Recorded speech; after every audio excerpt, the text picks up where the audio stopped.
Good morning, everybody. We are going to start today's lesson with the solving equations. So today's lesson, we are going to be solving equations. And previously, we have talked much about expressions. Okay, expressions is any mathematical sentence that does not have an equal sign or an inequality sign. But an equation is a mathematical sentence that has two expressions put together with an equal symbol. So it is an expression that has an equal symbol in it. And that's what we're going to learn today. We're going to learn how to solve these equations. And in order to solve these equations, there is one main property that you need to know, and that is the equality property.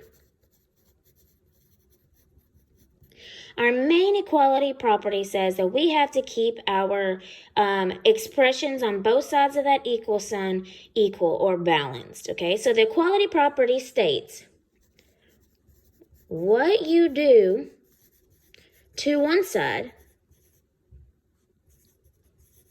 of the equation, you must do to the other side.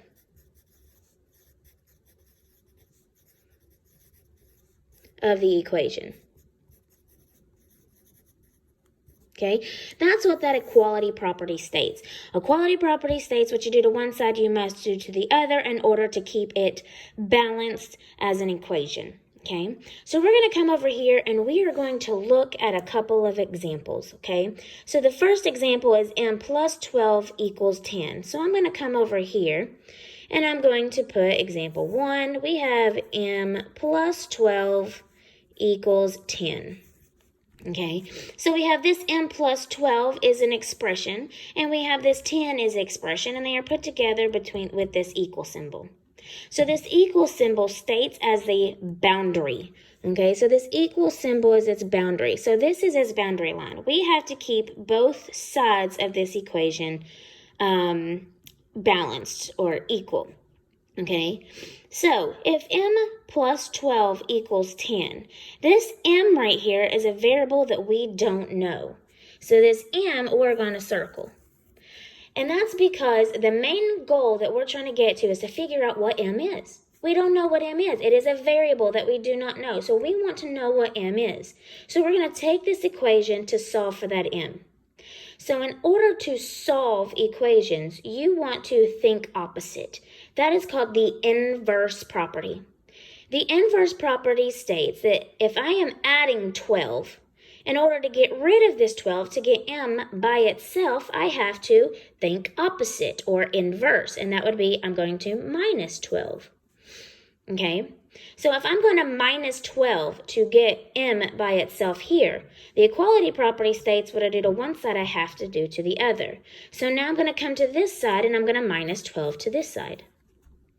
So then we have a positive 12 minus 12. This equals 0. Okay. Then we have this m. This m is the variable we don't know. We've not done anything to this m. So this m is just brought down.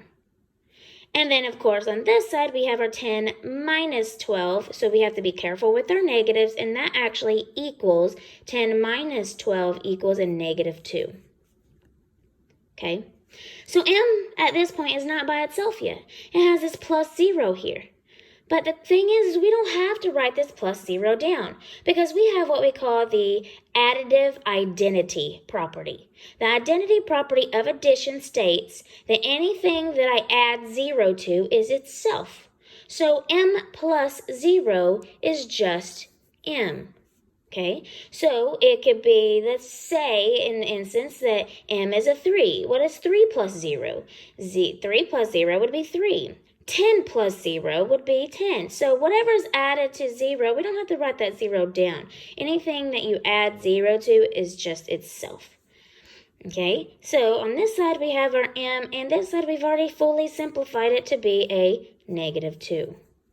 So our m equals a negative 2. And one great thing about equations is I'm going to check myself with evaluating, which is something that we have learned previously. If you have m plus 12 equals 10, I can evaluate this m because now we know that m is a negative 2. So if m is a negative 2, we're going to input that in. Negative 2 plus 12 equals 10. Well, let's see. M as a negative 2, so we have a negative 2 plus 12. A negative 2 plus 12 is a 10. And that equals, and then 10 gets brought down. So 10 equals 10. Is this a true statement? Well, 10 does equal 10. And how do we know that? We know that because of the reflexive property. So our 10 equals 10 is in fact true because the reflexive property, therefore m does equal 2. So I'm going to come over here to my paper and I'm going to state that m equals 2. And that would be my answer. Okay, so it was a very small basic with addition. So the opposite of addition is subtraction. So we came over here and we subtracted 12. We did the opposite, that inverse. Okay, so now let's look at example 2. Example 2 has negative 2 equals g minus 9. Okay, so we have our g minus 9. So let's look at this problem. First of all, we have our boundary right here in our equal sign. Okay, our variable here is g. We do not know g. Okay, so what we have to do here is take what g, to get g by itself. That's the whole point of doing this. Get g by itself so we can find out what g is. G is attached to a negative 9 or a minus 9. Negative and minuses are the same. So g minus 9. So this negative 9 here is what's attached to the g. So we got to get rid of that. So what we do here is think opposite, that inverse. The inverse of a negative 9 is a positive 9. Is a positive 9. And what you do to one side, you have to do to the other because of that equality property. So negative 9 plus 9 cancels to be a 0. That g just comes straight down. And we do have two separate terms here, so we have to put that indicated there. And then negative 2 plus 9. Negative 2 plus 9 is going to be 7. But is it positive or is it negative? Well, if I have a negative 2 and I add 9 to it, then you're going to end up in the positive side, so this would be a positive 7. Okay, so we do not have to write the 0 there because any number plus 0, the identity property states, is itself. So this is just g. You can just knock that 0 off. G equals 7. Okay, well over here we had m equals. M is on the left side. So does the variable need to be on the left side? Not necessarily has to be, but we have this great property called the symmetric property. The symmetric property states that I can switch things around. I can switch these expressions around this equal sign all day long and it's going to remain the same. So I can bring my g over here and my 7 over here and it would be the same thing. And let's check ourselves. Let's take our negative 2 equals g minus 9 and let's evaluate this 7. Let's see if we're correct. 7. Okay, so let's input the 7 right here for the g. 7 minus 9. And then we have our equals and negative 2 just gets brought down. What is 7 minus 9? 7 minus 9. Okay, well 7 minus 9 is a negative 2. So does a negative 2 equal a negative 2? Well, yes, it does because the reflexive property says it does. So therefore, g equals 7, and I have g equals 7. If you check yourself, you are guaranteed to have the right answer. So any test or quiz, if you check yourself, you know for sure that one's correct. Now let's move on to example 3. Example 3 is now multiplication. So we had addition, subtraction, now we're going to multiplication. So let's go here to example 3. We have a negative 7y, there's my variable, equals a negative 91, okay? So now we have our equation, so our equal sign, we're going to have our boundary to keep it balanced, and we have our variable here. Our variable here is y, so we want to get that y by itself, okay? In order to get this y by itself, we have to get rid of whatever it's attached to. So in this case, it's attached to a negative 7 through multiplication. So here it was attached through addition, so we subtracted, we did the inverse. Here it was attached through subtraction, so we added. It was the inverse. So this one's attached through multiplication. So what is the opposite or the inverse of multiplication? Well, division. So in order to get rid of this -7, I would divide this entire term by that -7. And because that equality property up there, it states that what I do to one side, I must do to the other. Okay, so I have a -7 divided by a -7. -7 divided by a -7, it does cancel out to a 1y, a 1y. So that's what we get here, a -7y over -7, or -7 over 7 becomes 1y. Okay, and that equals, over here we have a -91 over a -7. Okay, this is some pretty big numbers. Some of you might be able to do this at the top of your head. But let me say something. There is no reason at all why I can't sit here and do this in our Desmos calculator. -91 all over -7. Some of you might be able to do this in your head. Some of you might not. And there is nothing wrong with that. It's all about getting the correct answer. So just take that extra step and go up to our Desmos. Okay, our Desmos, right up here in our Desmos, all you have to type in is a -91. And, that's, okay, -91, and we're going to divide that by, so we're going to go divide, and we're going to divide that by a -7. So a -91 over a -7, negative over negative is a positive, so that's a positive 13. So I'll just come down here to my example. -91 over -7 is a positive 13, okay? So then we have our 1y. Okay, y is still not by itself, it's attached to this 1, okay? But anything times 1 is itself stated the identity property of multiplication. So we don't have to write that 1 in there. We can assume, because that identity property of multiplication, that every variable has a 1 in front of it and every number has a 1 in front of it, because anything times 1 is itself. So really this is just y equals 13. So yes, y is by itself. And again, if you want to guarantee yourself the correct answer, go ahead and evaluate. We have a -7y equals a -91. So we have our -7 is multiplied by that 13, and that equals a -91. So -7 times 13, we have a -7. Oh, wait. -7, and that is times, so we're going to multiply that by our 13. That's a -91. So let's come down here and we'll put that down. -7 times 13 is a -91. That equals a -91. Is this a true statement?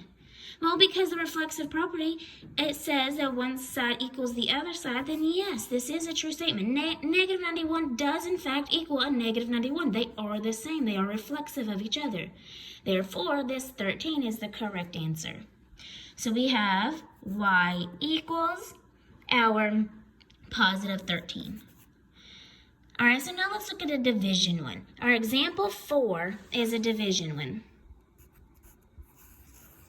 Okay, so example 4 has a over 9 an a over 9 equals -4. So this is the problem. Okay, you see how my a's and my 9's kind of look the same? Be very careful with that. Okay, I'm going to be careful with that. We're going to say a, this is my variable here. Okay, this is my variable here, and is attached to this 9 through division. So we have to think opposite. Don't forget our boundary here. Sorry. We got to think opposite. What's the opposite of division? Multiplication. So I have this 9 that I'm trying to get rid of. So I have to divide. I have to multiply the opposite of division. Multiply this side by 9. Multiply by 9. And because the equality property states what I do to one side, I must do to the other. So I'm going to multiply by 9. 9 over 9. 9 divided by 9 is just 1. So that would be 1, and I brought down my a. And that's going to equal our -4 times 9, and -4 times 9. Come up here. We have our -4. And we're going to multiply that by 9, and you have your negative 36. So we're going to come over here. Negative 4 times 9 is a negative 36. Okay, negative 36. And remember, because the identity property of multiplication, anything times 1 is itself. So really, we don't have to write that 1 down at all. We simply just have our a equals a negative 36. A equals a negative 36. Let's guarantee ourselves the correct answer. Let's get rid of this line. Our boundary is a little bit too long. That's okay. All right, so let's evaluate this. So we have a over 9 equals negative 4. If a is a negative 36, it's a negative 36 over 9 equals a negative 4. So let's go here. We have a negative 36 over 9, negative 36, and that is divided by 9, and we get that negative 4. So we come down here, we have that negative 4 equals, bring this down, negative 4. Does a negative 4 equal a negative 4? The reflexive property says yes, it does, so therefore it checks out. So a does equal a negative 4. Okay, so again, this is how we are going to do solving equations, but I only started right here with one step. Let's start there with one step. So whenever we think opposite, whenever I'm adding, we're going to subtract. Whenever I'm subtracting, we're going to add. When I am multiplying, we're going to divide, and whenever we are dividing, we are going to multiply. Think opposite. And don't forget that equality property. What you do to one side, you must do to the other. What you do to one side, you must do to the other. And once you have practiced that, then we will move on to two-step next class. But right now, I want everybody to go and practice their one-step equations and think opposite.